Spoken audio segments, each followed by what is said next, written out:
नमस्कार, मी यामिनी दळवी. आजच्या पुढारी फोकसमध्ये तुमचं स्वागत.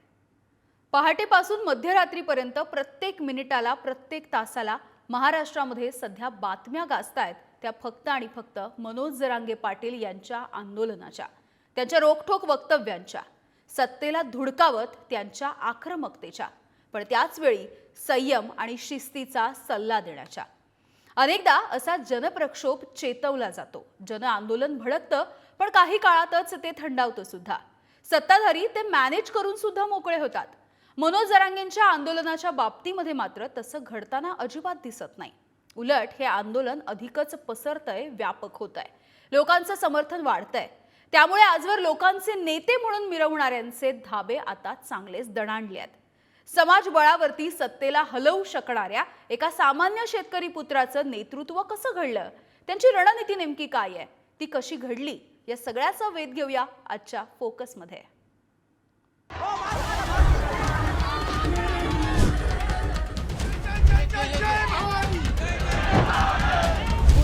देश बघतोय माझ्या समाजाची मी मरेपर्यंत दोन घोट पाणी प्या म्हणा, त्यांना सांगा ना एकदा मला.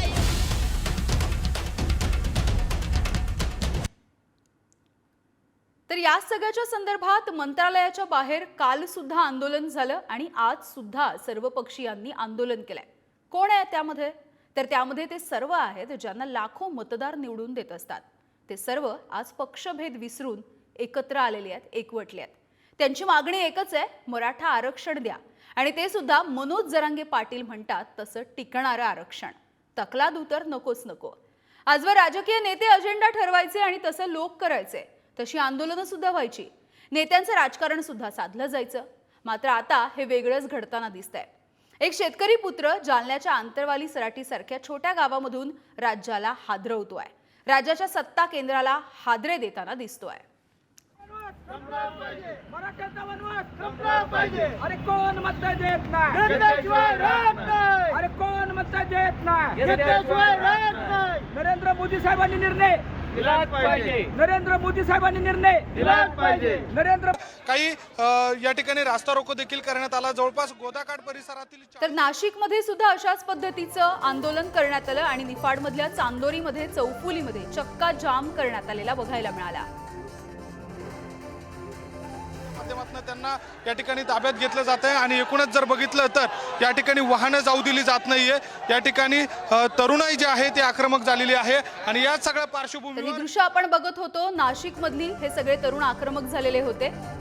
ही दृश्य आपण बघतोय कोल्हापुरातल्या दसरा चौकाच्या ठिकाणी सकल मराठा समाजाकडून 3 दिवसांपासून साखळी उपोषण सुरू झालंय आणि या साखळी उपोषणाला मोठा प्रतिसाद सुद्धा मिळतोय. आज कोल्हापुरातील क्रेडाईचे सर्व पदाधिकारी आणि सदस्य या साखळी उपोषणामध्ये सहभागी झालेत.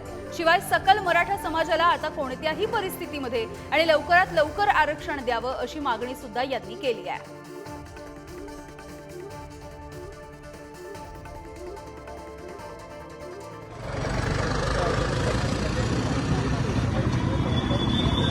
ठिकठिकाणी राज्यभरामध्ये आंदोलनं होताना दिसत आहेत आणि साताऱ्यामध्ये सुद्धा ही सगळी साताऱ्याची दृश्य बघतोय. साताऱ्यामध्ये सुद्धा मराठा आंदोलक आक्रमक झाले आणि आज साताऱ्यामध्ये भव्य अशी ट्रॅक्टर रॅली सुद्धा निघाली आहे. साधारणतः 350-450 ट्रॅक्टर या रॅलीमध्ये सहभागी झालेले आहेत.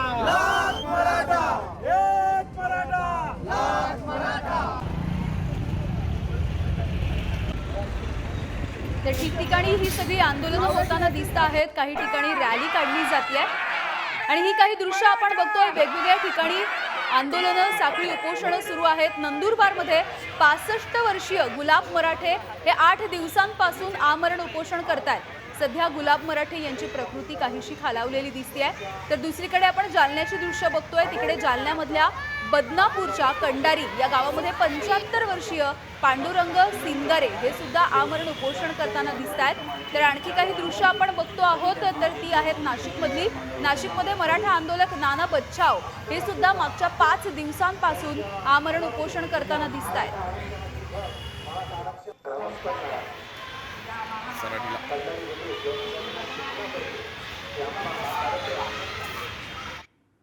आणि या सगळ्याविषयी बोलण्यासाठी आपल्यासोबत जोडले गेलेले आहेत डॉक्टर बाळासाहेब सराठे, आरक्षण विषयाचे अभ्यासक आहेत ते, आणि त्याच्यासोबतच आपल्यासोबत धनंजय लांबे सुद्धा जोडले गेलेले आहेत, कार्यकारी संपादक आहेत दैनिक पुढारीचे. त्या दोघांशी सुद्धा आपण बातचीत करणार आहोत.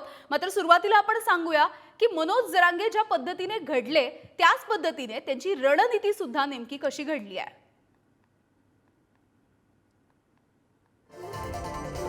मराठा आरक्षणासाठी लढताना मराठ्यांना फसवलं जातं असं मत त्यांनी व्यक्त केलं आणि यामधूनच जरांगेंचं एका वेगळ्या रणनीतीच्या माध्यमातून काम सुरू झालं.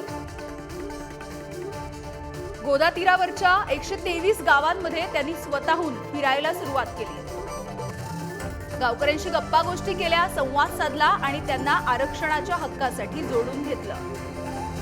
ज्येष्ठ नागरिकांना त्यांच्या मुलांच्या भविष्याविषयी सुद्धा त्यांनी जागं केलं, सजग केलं. मनोज जरांगेंच्या आंदोलनासाठी याच 123 गावांमधून मनुष्यबळ एकजुटीनं उभं राहिलेलं आपण बघतोय. 123 गावांनी मनोज जरांगेंच्या आंदोलनाला रसद सुद्धा पुरवली. तर याच जरांगेंना बदनाम करण्यासाठी सुद्धा आरोप झाले, मात्र या गावकऱ्यांना काही त्याचा फरक पडला नाही. ते मात्र ठामपणे उभे राहिले. जरांगे अनेक मान्यवरांचे सल्ले घेतात, मात्र या सगळ्याचा सारासार विचार करून ते स्वतः निर्णय घेत असतात. सरकार दरबारी त्यांच्या नावानं काही वेगळं घडवलं जाऊ नये यासाठी सुद्धा ते कमालीची काळजी घेतात. जरांगेंच्या या सजगतेमुळे आजवरती हे आंदोलन मॅनेज झालेलं नाहीये. आणि या सगळ्याविषयी बोलूया. सुरुवातीला डॉक्टर बाळासाहेब सराठे आपल्या सोबत आहेत. सराठे सर, खरं तर आरक्षण विषयाबद्दलची माहिती जमवताना तुम्ही सुद्धा अनेक गावांमध्ये, खेडोपाड्यामध्ये सुद्धा फिरलेला आहात. त्याच पद्धतीने आपण बघतोय मनोज जरांगे पाटील हे सुद्धा फिरलेले होते. छोट्याशा अंतरवाली सराटीपासून सुरू झालेलं जे आंदोलन आहे ते आता इतकं व्यापक होत आहे की ही सराटी सध्याच्या सत्ता केंद्राला सुद्धा हादरवतीये. मुख्य मनोज जरांगे पाटलांचा जर आपण अभ्यास करायचं ठरवलं तर 3 वर्षांपूर्वी त्यांनी साष्टे पिंपळगाव या गावामध्ये असंच सबंध गावकऱ्यांना उपोषणाला बसवलं होतं आणि दीर्घकाळ त्यांनी तो लढा त्या ठिकाणी सुरू ठेवला होता. मला त्या गावात मी जेव्हा गेलो तेव्हा प्रथम जरांगे पाटलांची माझी ओळख झाली आणि त्यांच्याशी चर्चा केल्यानंतर मग हळूहळू त्यांच्याशी माझा परिचय पण झालेला आहे. साष्टे पिंपळगावचं आंदोलन झालं तेव्हा मवियाचं सरकार होतं खरं म्हणजे. त्याही वेळेला हा आरक्षणाचाच मुद्दा होता, परंतु ओबीसीत आरक्षण इथपर्यंत त्यावेळेला विषय पोहोचायची गरज नव्हती, कारण तेव्हा सुप्रीम कोर्टामध्ये केस पेंडिंग होती आणि हिअरिंग तोंडावर होती, म्हणजे हिअरिंग चालू होत्या. परंतु साष्टे पिंपळगावच्या आंदोलनानंतर जेव्हा आपलं हे आरक्षण रद्द झालं मराठा समाजाचं 2021च्या 5 मे रोजी, त्याच्यानंतर पुन्हा वर्ष दीड वर्षापूर्वी भांबेरी गावातही असं सबंध गावकऱ्यांचं एक मोठं आंदोलन झालं. म्हणजे आंतरवाली सराटे हे खरं तर 3रं गाव आहे आणि त्याची जरा जास्तीच सगळीकडे प्रसिद्धी झाली, परंतु साष्टे पिंपळगावचं सुद्धा योगदान या लढ्यामध्ये खूप मोठा आहे आणि ते एक फाउंडेशनल आंदोलन म्हणून त्याकडे बघता येईल. त्याचबरोबर भांबेरी गावचं सुद्धा आंदोलन यामध्ये योगदान तितकंच महत्वाचं आहे, कारण त्या ठिकाणी पण अशाच पद्धतीने आंदोलन केलं गेलं होतं. आणि या दरम्यान नंतरच्या काळामध्ये गेल्या वर्षी सप्टेंबरच्या महिन्यामध्ये 2022च्या सोलापूरमध्ये एक आरक्षण परिषद झाली होती. त्या परिषदेमध्ये खरं म्हणजे आम्ही हा मुद्दा सांगितला होता की सगळ्यात मराठा समाजाच्या सोयीचा विषय जो आहे तो कुणबी प्रमाणपत्राचा आहे आणि तिथपासून या विषयाला खरं तर सुरुवात झाली. आणि दरम्यानच्या काळात वर्षभर जरांगे पाटलांनी गावोगाव फिरून प्रत्येक माणसाला त्या ठिकाणी सहमती घडवून गावच्या लोकांना आरक्षणाचं महत्व पटवून दिलं आणि अक्षरशः 2, 4, 10 लोकांमध्ये बसून मलाही योगायोगाने त्यांच्याबरोबर अनेक गावात जाण्याची संधी मिळाली. रात्रंदिवस त्यांच्याबरोबर मला सहवास लाभला. मला असं आढळलं की जरांगे पाटील हे समाजासाठी तर 100% प्रामाणिक आहेतच, परंतु एक ग्रामीण जे जिनियस असतं, ज्याला नेटिव्ह जिनियस म्हणतात, अशा पद्धतीचं एक पक्वता त्यांच्यामध्ये खूप मोठ्या प्रमाणात आहे. समाजाबद्दलची तळमळ आहे आणि विरोधक काय काय करू शकतात हे ओळखण्याची त्यांच्याकडे हातोटी आहे. त्यामुळे ते प्रत्येक गोष्टीची एक अत्यंत काळजी घेऊन प्रत्येक पाऊल उचलतात. त्यांचं सगळ्यात लढ्याचं जे वैशिष्ट्य राहिलेलं आहे ते समाजाला नेतृत्व करण्यासाठी स्वतःचा जो उद्देश आहे तो समाजाला पटवून देण्यात यशस्वी झालेले आहेत. आणि त्यामध्ये व्यक्तिगत कोणाचाही काही स्वार्थ नाही. सर्वपक्षीय लोकांना, ग्रामपंचायतीमध्ये सुद्धा सर्वपक्षीय लोक आहेत, सर्वपक्षीय लोकांना एका विषयाच्या बाबतीत सहमती घडवणं हे साष्टे पिंपळगाव मध्ये घडलं. बायका, पोरं, सगळे म्हातारे सगळे त्याच्यामध्ये सहभागी होते. हो. तसंच भांबेरी गावातही ते घडलं, तिथे सुद्धा अशाच पद्धतीने सगळे सहभागी होते. अगदी. आंतरवाली सराटीमध्ये पण घडलं, तिथेही असेच सहभागी आहेत. हो. आणखी एक सगळ्यात महत्वाचा मुद्दा लांबे सर आहेत, त्यांच्यासाठी मला सांगायचं आहे हो. की जरांगे पाटलांनी सगळ्यात मोठं जर काही हेरला असेल हा. तर भारताची ताकद एका गावात असते. हो. आणि गावाच्या शिवेत गाव जे करू शकतं ते बाहेरून कोणीही त्यांना धक्का लावू शकत नाही. हो. ही गावाची ताकद जरांगे पाटलांनी पुन्हा हो. प्रस्थापित केली, याच्याबद्दल मी त्यांचं खूप खूप अभिनंदन करतो. अगदी. सराटे सर, म्हणच आहे गाव करी ते राव काय करील, त्या पद्धतीने खरं तर आपण हे नेतृत्व घडताना सुद्धा बघतोय. धनंजय लांबे आपल्या सोबत आहेत, कार्यकारी संपादक दैनिक पुढारीचे संभाजीनगरचे. लांबे सर, कसं बघताय तुम्ही या एकूणच नेतृत्वाकडे? म्हणजे वर्षानुवर्ष हे आंदोलन आणि चळवळी, रास्ता रोको असतील, मोर्चे असतील, सभा असतील, रॅल्या असतील, हे सगळं सुरू होतं. मात्र आता गेल्या काही महिन्यांपासून एक मराठ्यांना त्यांचा आंतरवाली मिळालेला आहे, अशा पद्धतीचं नेतृत्व मिळालेलं आहे, अशा पद्धतीने बघितलं जातंय त्यांच्याकडे. तुम्ही नेमकं या नेतृत्वाकडे कसं बघताय? सगळ्यात आधी मी पुढारी न्यूज चॅनलचे आभार मानतो की या अशा विषयावरती त्यांनी चर्चा घडवून आणली आहे. मी जरांगे पाटलांना प्रत्यक्ष भेटलो आणि एकंदर ज्याला काही बॉडी लाईन ज्याला आपण म्हणतो त्या पद्धतीचं मी सगळं एक पत्रकार म्हणून ऑब्झर्वेशन केलं की आज समाजाला नेमक्या अशा एका व्यक्तिमत्वाची गरज होती की जे पूर्णपणे निस्वार्थीपणे म्हणजे आणि पूर्णपणे पारदर्शकपणे नेतृत्व करेल आणि समाजाच्या मनात जे आहे ते बोलेल. तर याच्यासाठी जरांगे पाटलांनी गेल्या 3-4 वर्षांपासून जी काही ज्याला काय म्हणतो आपण निंदणी म्हणतो, ज्याला आपण म्हणतो की फील घेणं समाजाचा, तर तो इतका अचूक घेतलेला आहे की त्यांनी या ज्या काही वरवरच्या सगळ्या ज्या घडामोडी घडत होत्या त्याच्याकडे पूर्णपणे दुर्लक्ष केलं आणि मराठा माणूस, मराठा तरुण, मराठा आई बहीण हे काय विचार करतायत याच्या मुळापर्यंत त्यांना पोहोचता आलं. सगळ्यात पहिलं मला त्यांचं आंदोलनाचं म्हणजे कौतुक त्या व्यक्तिमत्वाचं असं वाटतं की कुठल्याही आमिषाला हा माणूस बदलेला नाही. आपण बघितलं की अनेक आरोप प्रत्यारोप पण झाले मराठा आरक्षण आंदोलनाच्या संदर्भात. अनेक समन्वयकांबद्दल बोललं गेलं, काही बद्दल उघडपणे, काही बद्दल छुप्या पद्धतीने किंवा कुसबुसीमध्ये बोललं गेलं. पण हा माणूस एक असा निघाला की ज्याच्याकडे बोट दाखवण्याची कोणाची ताकदच नाही. म्हणजे या माणसाने इतकं स्वतःला बंधनामध्ये ठेवलं की हा कुठल्याही गोष्टीला बदला नाही. म्हणजे अगदी मंत्री जरी भेटायला आले किंवा कुणीही आले, एक काय असतं की सर्वसामान्य माणूस म्हटल्यानंतर त्याला नुसता साधा आमदार खासदार जरी भेटायला आला तरी तो थोडासा हुरळून जातो, तो थोडासा विचलित होतो आपल्या मुख्य टार्गेट पासून. पण हे एक असं व्यक्तिमत्व होतं की ज्यांनी फक्त आरक्षण हा एकमेव अजेंडा घेऊन त्यांनी काम केलं आणि सरळ सरळ म्हणजे जो कोण समोर येईल त्याला सरळ एवढंच मागितलं की मला जे पाहिजे ते हेच आहे. आणि दुसरी गोष्ट अशी आहे की स्वातंत्र्यानंतर आपण अनेक उपोषण बघितले, अण्णांचंही उपोषण बघितलं आणि त्याच्यामधून सत्तांतर आलं. आता हे जे एक महात्मा गांधींनी आपल्याला दिलेलं वेपन आहे की शांततेमध्ये एखादा माणूस त्यांनी जर ठरवलं मला हे करायचंय तर तो करू शकतो. मागणी जर असेल तर समाजही त्याच्या पाठीशी उभा राहतो आणि उतरलाही त्याच्यापुढे झुकावं लागतं. तर एक सर्वसामान्य माणूस म्हणजे त्याची शक्ती काय आहे हे आपल्या सगळ्या सर्वसामान्यांना आता जरांगे पाटलांच्या निमित्ताने लक्षात आले. पण हे करू शकतो. आतापर्यंत आंदोलनं खूप झाली, मोर्चे निघाले, रस्ता रोको झाले, पण याच्यामध्ये आता एक असा टोन पण आलेला आहे की जे लोक हिंसाचाराकडे वळले ते त्यांच्याकडे दुर्लक्ष करून करतात तेच योग्य आहे. सुद्धा एक विचार मला असं वाटतं की याच्यामुळे अधोरेखित झालेला आहे. अगदी लांबे सर, सातत्याने खरं तर शांततेचं आवाहन सुद्धा केलं गेलेलं आहे. खरं तर गेल्या काही महिन्यांपासून आपण बघतोय राज्यामध्ये मनोज जरांगे पाटील यांचा आवाज घुमतोय. त्यांच्या बोलण्यामध्ये पल्लेदार वाक्य किंवा उत्तम असं वक्तृत्व नसेलही, मात्र त्यांची भाषा आणि त्यांचं बोलणं हे जे आहे ते सर्वसामान्यांच्या काळजाला हात घालतं आणि त्याच सगळ्यामुळे त्यांच्या मागे मराठा समाजामधली ही जनशक्ती, लोकशक्ती उभी राहिलेली आहे. आपण बघूयात. मी शेतकऱ्यांचं पोरग आहे, तुमच्या रक्ताचं आहे. माझ्या समाजाशी मी मरेपर्यंत गद्दारी करणार नाही.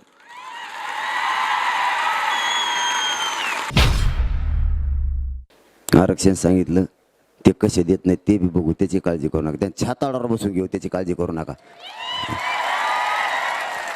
फक्त आंदोलन शांततेत करा. एकाही मराठ्याच्या माणसानं घरी थांबायचं नाही. सगळ्यांनी अंतरवालीकडे यायचं. आपली प्रचंड एकी बघून, एकीचं रूप बघून सरकारनं राहिलेल्या 4 दिवसात मराठा आरक्षणाच्या GR वर सगळ्या सह्या केल्या पाहिजेत ह्या ताकदीने. आता पर्याय नाही. आता आपली सुद्धा कसोटी. तिसरा दिवस आला आणि सरकारनं तिथं बसलेल्या लोकांवर प्राणघातक हल्ला केला. त्या हल्ल्यात माझी आई बहीण, आमची माता माऊली रक्ताबंबाळ झाली. एका माऊलीच्या डोक्यात 17 पेक्षा जास्त टाके पडले.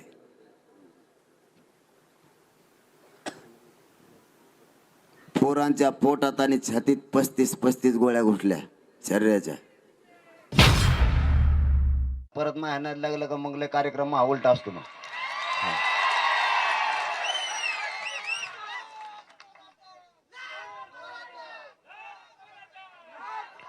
ओबीसींना आरक्षण देण्यासाठी मंडल कमिशन गठीत केला. मंडल कमिशननं ओबीसींना 14% आरक्षण दिलं. ओबीसींची लोकसंख्या 28%. तर पुन्हा एकदा चर्चेकडे जाऊयात.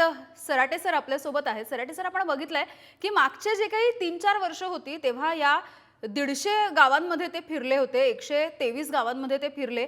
अगदी साधी सोपी भाषा आणि माणसांना जोडून घेण्याची त्यांची वृत्ती, या सगळ्यामुळे एक मोठं जन आंदोलन त्यांच्या सोबत ठामपणे उभे राहिलेलं दिसतंय. याच्यात 2-3 गोष्टी आपण समजून घेतल्या पाहिजे की जरांगे पाटलांचं जे होमवर्क आहे, गृहपाठ आहे, त्यांनी फार जवळून त्याच्यात लक्ष घातलेलं आहे आणि त्यांनी समाज मनाचा ठाव घेतलेला आहे. त्यांना कळलेलं आहे की समाजाला कसं एकत्र करावं आणि कसं एकत्र टिकवावं, हे एक महत्वाचा विषय आहे. दुसरी गोष्ट, त्यांनी जो गोदापट्टा निवडलेला आहे, मागच्या वर्षी शेतकऱ्यांचं जे दिल्लीला आंदोलन झालं, पंजाबच्या शेतकऱ्यांचं, त्यांची जी शक्ती होती आणि त्यांनी ते 1.5 वर्ष आंदोलन फार ताकदीने लढवलं, त्या आंदोलनाची आपण याच्याशी तुलना करू शकतो. गोदापट्ट्याचा भाग आहे आणि त्या सगळ्या भागातली गावं एक मजबूत गावं आहेत. हे आंदोलन वर्षभर सुद्धा अशाच पद्धतीने शांततेने रेटू शकतात, हे जरांगे पाटलांनी सगळ्यात आधी हेरलेलं आहे. दुसरा अजून आणखी महत्वाचा मुद्दा असा की मागणीमध्ये पण खूप मोठी ताकद आहे. व्यावहारिक मागणी आहे, सरकारला करता येण्यासारखी आहे. सरकारने जर एक पाऊल पुढे टाकलं तर यामध्ये सगळ्यात कमी विरोध होण्यासारखा आहे, कारण ही घटनात्मक याला आधार आहे आणि याच्यातून आता सिद्ध सुद्धा झालंय की 13,500 लोकांना कुणबी प्रमाणपत्र देता येतात, म्हणजे देता येतातच. हे सरकारने मान्य केलं, म्हणजे ही मागणी सुद्धा व्यावहारिक आहे. आणि सगळ्यात आता जसं यांनी लांबे सरांनी सांगितलं की तात्कालिक एक कारण झालं, सरकारकडून एक गोष्ट चुकली आणि लाठीचार्ज केला, अतिशय निर्घृण पद्धतीने त्यांनी ते काम केलं. त्याचा परिणाम खूप मोठा झाला आणि हे आंदोलन व्यापक होण्याला खूप मदत झाली. याशिवाय सरकारचा अपयश आपण जर लक्षात घेतलं तर सरकारला त्या भागात काय चालू आहे याचा अभ्यास कमी पडला. जरांगे पाटील हे पुढच्या काळातलं एक मोठं नेतृत्व समोर येतंय आणि त्यांचा मोठा लढा उभा राहतोय, हे सरकारला समजलं नाही. त्यामुळे सरकार याच्यामध्ये थोडंसं फसलेलं आहे. परंतु आता सरकार सावरतंय. मला वाटतं योग्य दिशेने हे आंदोलन पुढे जाईल असं मला आशावाद आहे. अगदी. तर मनोज जरांगे पाटील हे जिथे घडले आणि ज्यांच्या सोबत त्यांनी ही आरक्षणाची सगळी चळवळ उभी केली, त्यांच्याशी संवाद साधलाय, आपण बघूयात. अनेक 15 ते 18 वर्षापासून हा संघर्ष मनोज जरांगे पाटील यांचा सुरू आहे आणि त्यांच्या साथीला साथ देत ही सर्व मंडळी त्यांचा साथ देतो. आता आपल्यासोबत हे सर्व काही सहकारी आहेत. आपल्यासोबत मामा आहेत. हे मामा नावाने परिचित आहेत संपूर्ण मराठवाड्यामध्ये, कारण की पाटील साहेब देखील त्यांना मामाच म्हणतात. काय सांगाल, कसा प्रवास आहे, तुमचा आतापर्यंतचा? आतापर्यंतचा जो प्रवास झालेला आहे हा म्हणजे एक खूप वाईट काळ होता पहिला जुना 2007 पासून माझी आणि पाटलाची ओळख आहे की पहिल्या जो आम्ही समजा संघर्ष केलाय पहिला तर मोटरसायकलीवर हिंडणं कोणाच्या वावरात झोपणं म्हणजे खूप असे त्रास काढलेत की ते म्हणजे सांगायचं बी असं म्हणजे बेकार वाटतंय. आताची जी कंडिशन आहे आम्हाला वाटलं बी नव्हतं की आम्हाला आतापर्यंत एवढा असा म्हणजे येऊ आम्ही येतपर्यंत फोकसला येऊत म्हणून.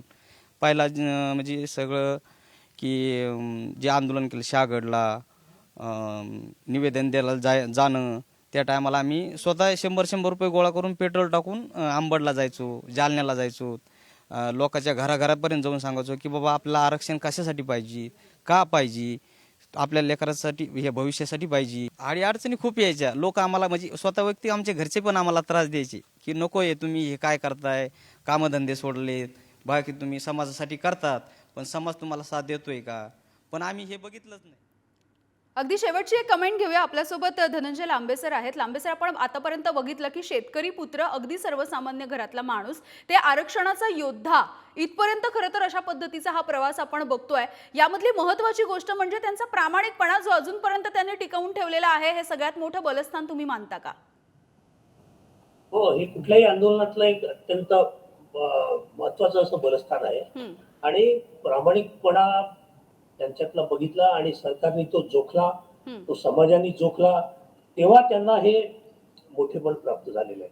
म्हणजे जोपर्यंत तुम्ही या टोकाचा प्रामाणिकपणा दाखवत नाही की अगदी मला माझ्या देहाची सुद्धा काळजी नाही, मला माझी जी भावना ती सगळ्यात महत्वाची वाटते, त्याच्यासाठी मी माझा जीव सुद्धा त्यागायला तयार आहे. अगदी तिचं जे अप्रोच त्यांचा आहे, या पद्धतीची जी मांडणी आहे, मला एकच अर्धा मिनिट मी घेईन की पद्धतीची असंवेदनशीलता सरकारच्या कडीवरती या संबंध आंदोलनाबद्दल दाखवली आहे ती अत्यंत गंभीर आहे. ती माणसाला विचार करायला लावणारी आहे.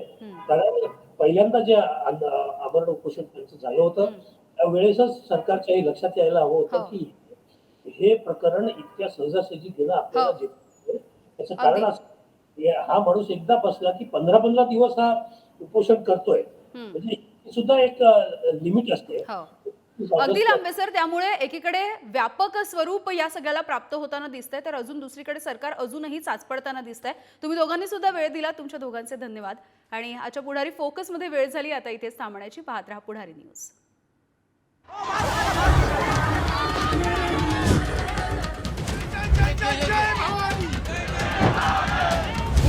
देश बघतोय माझ्या समाजाची मी मरेपर्यंत प्लीज 2 घोट पाणी प्या मला, त्यांना सांगा ना एकदा मला.